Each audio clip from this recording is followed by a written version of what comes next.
The stone floor was cold, a brutal shock against bare feet that had never known anything but rushes and carpets. This was not a bedchamber, it was a negotiating table, and the currency was a child's body. In the flickering torchlight of medieval Europe, behind the tapestries of power and the seals of alliance, lay a silent, recurring horror. The wedding night of a queen. These were not celebrations of love, but clinical, often terrifying transactions where girls, some as young as 7, were given to men they barely knew, their innocence sacrificed on the altar of political expediency. Their fear, a cold serpent coiling in the gut, was the price of a crown. One such child was Matilda, born around 1102 AD, into the court of King Henry I of England. From her earliest memories, she understood her purpose not as a daughter to be cherished, but as a pawn on her father's chessboard. His realm, stretching from the misty shores of Normandy to the rugged hills of Wales, required fortification against the shifting sands of European power.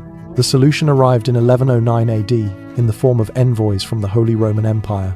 Their proposal was for Matilda's hand in marriage to Emperor Henry V, a man in his 20s, already battle-hardened and steeped in the brutal realities of kingship.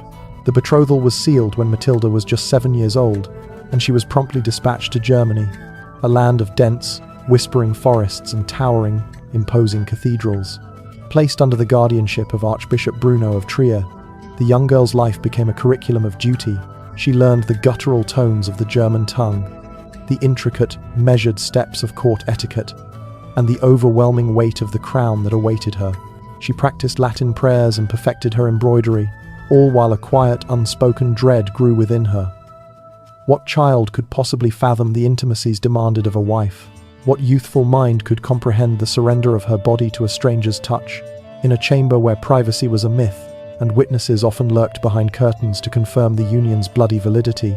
The dreaded day arrived on January 7th, 1114 AD, in the Grand Cathedral of Mainz. At 12 years old, Matilda walked the aisle in a gown of crimson velvet, so heavy with gold thread that it chafed her tender skin. Her veil was a gossamer barrier, futile against the stares of assembled nobles from across the empire. The air was thick with incense, its smoky tendrils curling around the altar, where vows were exchanged in a language she understood academically, but whose lifelong consequences eluded her. Henry V, tall and stern, his face marked by the scars of military campaigns, took her small hand with a grip that spoke of possession, not affection.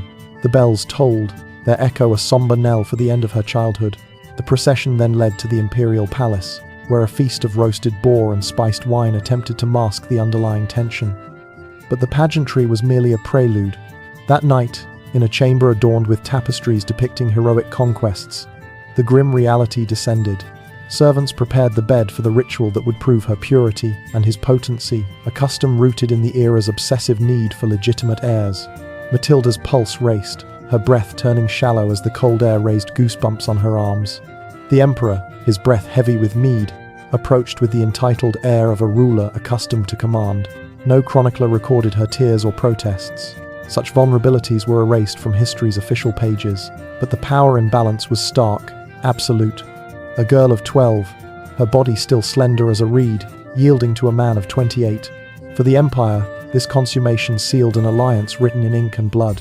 For Matilda, it marked the erasure of her girlhood, the first and most intimate scar in a life destined for political maneuvering. Years later, when Henry V died childless in 1125 AD, leaving Matilda a widow at 23, the marriage's fruitlessness haunted her. No heirs had come, perhaps due to her extreme youth at the time of marriage or the emperor's own health, plagued by constant warfare. She returned to her father's court carrying the title of empress, a hollow crown that amplified her isolation. Whispers suggested her barrenness was a curse, a poison that would fuel her resolve in future. Brutal battles for the English throne, but in those early nights, alone with her thoughts amid the rustle of silk sheets, the fear had lingered, not just of the physical pain, but of the catastrophic failure to produce the sons that dynasties demanded. Across the Channel, in the sun-drenched vineyards of Aquitaine, another young soul faced a similar fate. Eleanor, born around 1122 AD, was a creature of vibrant vitality, with auburn hair like autumn leaves and eyes as sharp as a falcon's gaze. Yet her spirit was not her own. It was bound to the land she inherited. Upon her father's death in 1137 AD, the 15-year-old became the Duchess of Aquitaine. owner of one of the richest, most coveted domains in Europe, stretching from the Pyrenees to the Loire. Her inheritance made her a target, a prize to be claimed before rivals could snatch it away. King Louis VI of France, on his deathbed, orchestrated her marriage to his son, the future Louis VII, to merge Aquitaine's vast wealth with the French crown. The union was hasty, solemnized in the Cathedral of Saint-André in Bordeaux during the peak of summer. Eleanor, resplendent in a gown of sapphire blue silk embroidered with her golden lions, exchanged vows with Louis, a boy of 17 who seemed more monk than monarch. Pale from a monastic upbringing, his hands trembled as he placed the ring on her finger. The feast overflowed with roasted peacocks and troubadour songs, but Eleanor's mind was already in the canopied bed that awaited them, a symbol of duties she could not escape. As dusk fell, the bedding ceremony unfolded, a ritual as old as the feudal bonds it reinforced.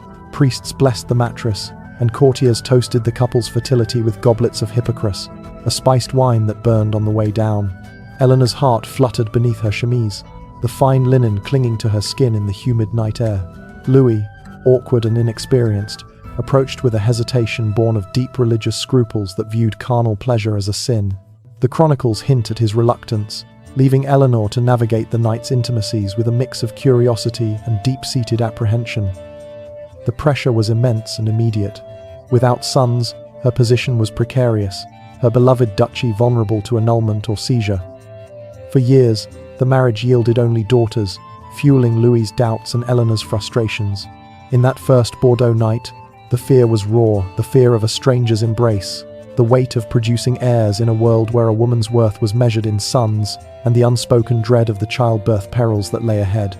Her legendary resilience would one day see her as Queen of France and then of England. But the vulnerability of that wedding eve lingered, a shadow cast by the first touch of a king who was a stranger. If the child brides of empire were defined by a fear of the unknown, other queens faced a more complex torment, the sting of defiance and the poison of humiliation. Their wedding nights were not just about surrendering to a stranger, but about battling for dignity in a world that granted them little. From the foggy coasts of Flanders to the opulent halls of Paris, these women learned that the marriage bed could be a battlefield where the first wounds were to the spirit, scars that would later fuel revolutions and topple kings. Far to the north, in a land where the air was thick with the scent of sea salt and freshly dyed wool, Matilda of Flanders grew up in a court buzzing with merchants and diplomats. Born around 1031 AD to Count Baldwin V, she was a coveted prize. Her suitor was William, Duke of Normandy, a man of formidable ferocity and ambition, but whose illegitimacy was a stain that barred him from many noble matches. Here, history and legend intertwine in a dramatic tapestry. Later chroniclers, perhaps embroidering the truth to burnish William's formidable reputation, claimed that the young Matilda initially rebuffed him, declaring proudly that she would wed no bastard. In response, the story goes, the enraged Duke dragged her through the muddy streets of Bruges by her hair until she yielded. While historians largely dismiss this as myth, a potent Norman propaganda meant to showcase William's irresistible will, the underlying truth holds its own drama. Their betrothal, around 1049 AD, was not a simple romantic affair. It was a political gamble that immediately sparked a papal firestorm. The problem was consanguinity. They were distant cousins, a relationship that violated the Church's intricate prohibitions designed to prevent inbred alliances. Pope Leo IX banned the union at the Council of Reims in 1049 AD, forcing a delay that tested William's patience and placed Matilda, then in her late teens, under immense strain. Her chambers in Bruges were likely filled with the calming scent of lavender sachets, but nothing could soothe nerves frayed by such uncertainty. Whispers among her ladies-in-waiting would have spoken of the Duke's fearsome temper, forged in the fires of Norman rebellions, and of the spiritual death sentence that was excommunication. To defy Rome in an age when salvation was paramount was to risk one's very soul. The wedding finally occurred in 1051 AD, likely at Eu in Normandy, a discreet affair shrouded in the shadow of the papal ban.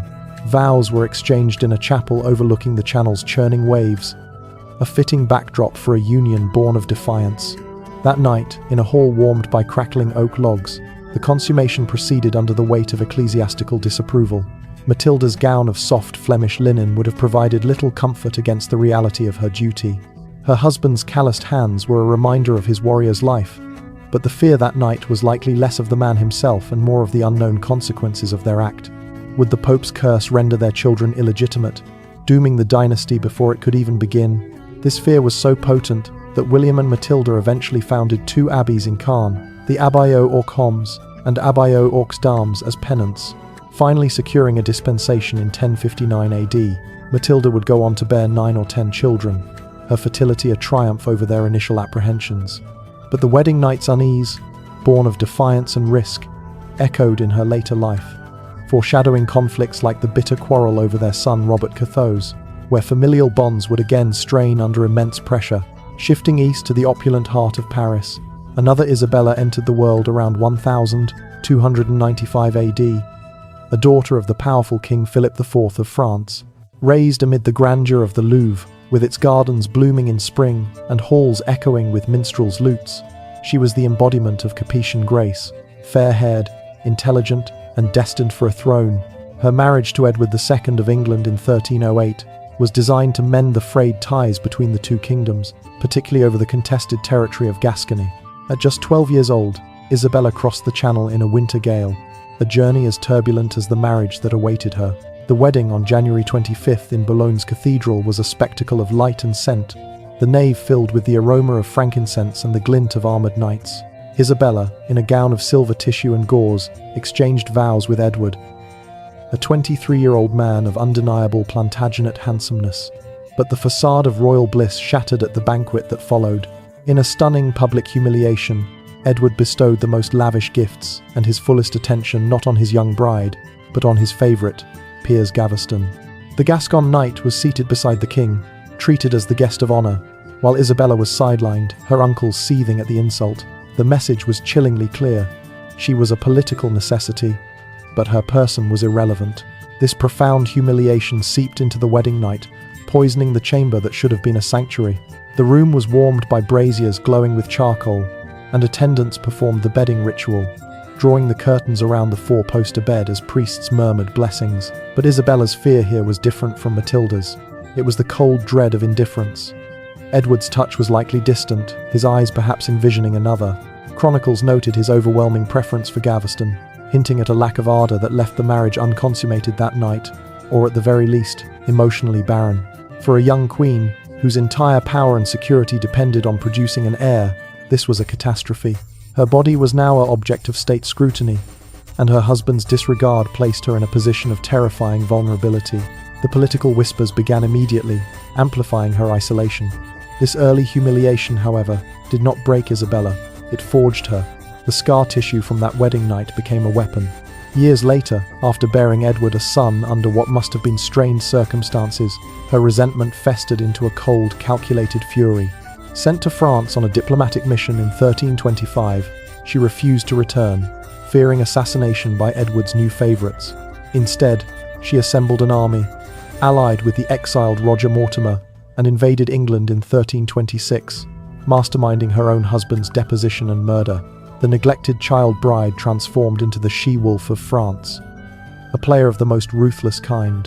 And it all began not with a cry of pain in the dark, but with the silent, searing shame of being ignored at her own wedding feast. Beyond the personal fears of the child and the humiliations of the defiant, there lay an even colder reality. The queen whose body was not merely a token of alliance, but a strategic gambit in a high-stakes war for a crown. For these women, the wedding night was not an end in itself, but the first move in a dangerous game of dynastic survival, where failure meant not just personal disgrace, but the collapse of a kingdom. Their fears were woven from the threads of national conflict, and their marriages were fragile truces signed in silk and satin. In the verdant, art-filled courts of Anjou, where the Loire River wound like a silver thread through vineyards, Margaret was born on the 23rd of March 1430. Nurtured amid the early stirrings of the Renaissance, she was intelligent, strong-willed, and prepared for a role in Europe's intricate diplomatic web. That role crystallized by 1444 AD, as the 100 Years' War between England and France ground towards an exhausted stalemate. The proposed solution was a marriage that would secure a truce, Margaret of Anjou to King Henry VI of England.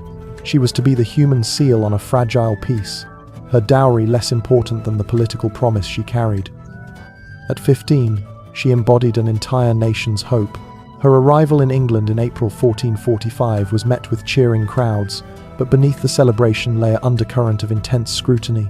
The wedding at Titchfield Abbey was a modest affair, a stark contrast to the grandeur of her upbringing. Before an altar draped in white samite, Margaret, in a dress of embroidered satin, faced Henry VI. He was 23, pale and gentle, his hands soft from hours of prayer rather than the grip of a sword. His piety was profound, but so was his fragility, a mental instability that foreshadowed the catastrophic breakdowns to come.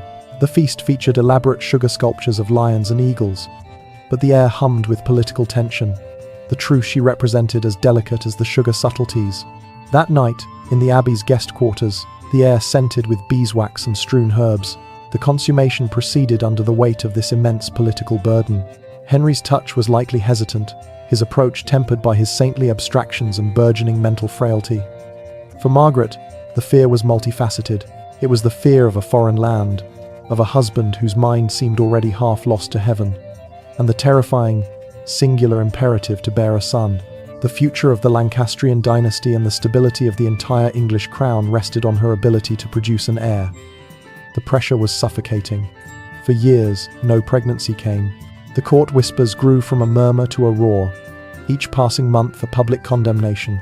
When a son, Edward, finally arrived in 1453, it was under a cloud of suspicion, coinciding with Henry's descent into Catatonia, leading to widespread rumors that the child was illegitimate. The marriage's political weight, first felt in that abbey chamber, proceeded to crush her. Thrust into the role of regent during her husband's insanity, Margaret of Anjou was forced to become the warrior her husband could not be. She convened councils, raised armies, and her fiercely partisan decisions, forged in the desperate struggle for her son's birthright, ultimately ignited the tinderbox of the Wars of the Roses. The quiet, apprehensive bride of Titchfield was transformed into the she-wolf of France, a figure of relentless determination. Her resolve hardened in the furnace of that initial, lonely vulnerability. While Margaret fought for a crown in the halls of power, another Margaret faced a more visceral and brutal transaction in the wilds of the Welsh marches. Margaret Beaufort, born on the 31st of May 1443, was a descendant of John of Gaunt, and her bloodline made her a coveted prize in the same dynastic conflict. She was a mere child, but she possessed something far more valuable than land, a claim to the throne. By 1455, to bolster the Lancastrian cause, the king granted her, a 12-year-old, to his half-brother, Edmund Tudor, Earl of Richmond. This was not a marriage for love, or even for a long-term alliance. It was a hurried, clinical procedure to extract an heir from her royal blood as swiftly as possible. Their wedding was a simple, rushed affair, likely at her estate in Pembrokeshire, with the ever-present threat of Yorkist attack hanging over it. The chamber would have been lit by flickering rushlights, the air smelling of peat smoke and dried rosemary. Edmund, 24 and battle-hardened, did not hesitate. The consummation was swift and urgent, driven purely by dynastic need, with no regard for the child bride's physical readiness. Margaret's terror was not of the unknown, but of the acutely known, the sharp, searing pain of an immature body being forced into a woman's role. The cold sweat on her brow, the crushing weight of a man twice her age, the devastating understanding that her body was a vessel to be used and spent for a political cause. The trauma was immediate and lasting. Pregnant by early 1456, she was widowed just months later when Edmund died of plague. Alone at Pembroke Castle, not yet 14, she laboured in agony. The birth of her son, Henry, on the 28th of January 1457, was a miracle of survival. But the ordeal ripped her small frame apart, causing permanent internal damage and rendering her barren for life. Her son was her only child, a living testament to both her resilience and the profound cruelty she had endured. That single traumatic wedding night and its brutal consequence shaped her entire existence. She would remarry twice for protection and political strategy, but her entire life's purpose became the preservation and promotion of that one son, the future Henry VII. Every plot she woven, every alliance she navigated during the Wars of the Roses, was fueled by the memory of that pain, a relentless drive to ensure the sacrifice of her childhood and her body would not be in vain. From the cold stone floors of German castles to the humid chambers of Bordeaux, from the defiant unions in Normandy to the politically charged abbeys of England, a single unbroken thread connects these stories, the silent scarring of a queen. The wedding night was merely the point of incision, the moment the blade of dynastic duty first pierced their youth. But the true story is not one of ending, it is one of brutal transformation. The fear, the pain, and the humiliation they endured in those initial hours became the forge in which their legendary resilience was tempered. From the ashes of their innocence, they rose not as broken pawns, but as the most formidable players on the board of history. The child Empress Matilda, whose body was bartered to a stranger at 12, learned her first bitter lesson in power dynamics on her wedding night. That lesson that her worth was tied to her womb, and her bloodline became the cornerstone of her life's battle. When her first marriage failed to produce an heir, the whispers of barrenness that haunted her did not break her spirit. They hardened her resolve. Returning to England as a widow, she fought a brutal, decades-long civil war, the Anarchy, to claim her rightful title as Queen of England. Though ultimately forced to cede the throne to her cousin Stephen, she successfully secured the succession for her son, Henry II. The girl who had trembled before an emperor became the woman who dictated the future of an empire, her will forged in the fires of that early powerlessness. Eleanor of Aquitaine's story is perhaps the most dramatic evolution from vulnerability to unparalleled agency. Her first wedding night with the pious Louis VII was a lesson in incompatibility and frustration, a confinement of her vibrant spirit. The failure to produce a male heir for France, a source of immense pressure and fear, ultimately became her liberation. The annulment of that marriage was not a disgrace but an escape. With breathtaking speed, she seized control of her own destiny, marrying the dynamic Henry II of England and forging the vast Angevin Empire. She bore him 8 children, including 5 sons, a triumphant answer to the criticisms of her first marriage. But her resilience went beyond motherhood. As queen, she was a patron of the arts, a ruler in her own right during Henry's absences, and a formidable political force even when imprisoned by him. The young duchess who faced the awkwardness of a stranger's touch became one of the most powerful and influential women of the Middle Ages. For Margaret Beaufort, the trauma was not a lesson but a catalyst that defined her entire existence. The single brutal consummation at 12 and the harrowing birth that left her physically broken could have been the end of her story. Instead, it became her singular focus. Her entire life was channeled into the protection and promotion of her only son, Henry. She became a master of political strategy, navigating the treacherous waters of the Wars of the Roses with a cunning and patience that outstripped any of her male contemporaries. She orchestrated alliances, raised funds, and plotted rebellions, all with the unwavering goal of placing her son on the throne. The pain of that wedding night was transformed into a relentless, calculating ambition. When her son finally triumphed at the Battle of Bosworth, founding the Tudor dynasty, it was Margaret's victory, a testament to a lifetime of resilience born from one night of profound suffering. Even Isabella of France, whose wedding night was poisoned by humiliation, weaponized her shame. Edward II's disregard for her did not consign her to a corner. It taught her the cold mechanics of courtly influence and the necessity of seizing power for oneself. The neglected bride became the she-wolf, the queen who returned with an army to depose a king. Her actions were ruthless, but they were the actions of a woman who had learned, in the most intimate way possible, that she could not rely on the protection of a husband or the structures of power that placed him above her. She had to become the power itself. These women, bound by duty's iron grip, faced a universal truth of their era. Their bodies were not their own. They were vessels for heirs, seals for treaties, and currency for alliances. The wedding night was the starkest enactment of this truth, a ritual where their personal fears were irrelevant to the political needs of the moment. Yet, in surviving this ritual, they gained a unique and hardened understanding of power. They learned that bloodlines were everything, that influence was more durable than affection, and that survival often required a steel will.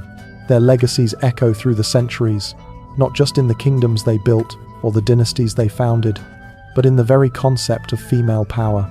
They demonstrated that resilience could be carved from vulnerability, that ambition could be born from pain, and that a spirit tested in the crucible of a medieval chamber could emerge to shape the destiny of nations.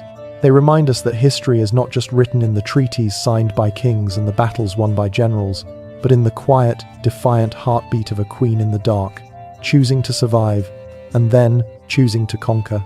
Thank you for joining us on this journey into the hidden lives of history's queens. If you were moved by their stories of resilience, please show your support by liking this video and subscribing to the channel for more explorations of the forgotten truths of the past. We are so grateful to be able to share these stories with you from all corners of the world, connected by a shared curiosity about the people who shaped our history.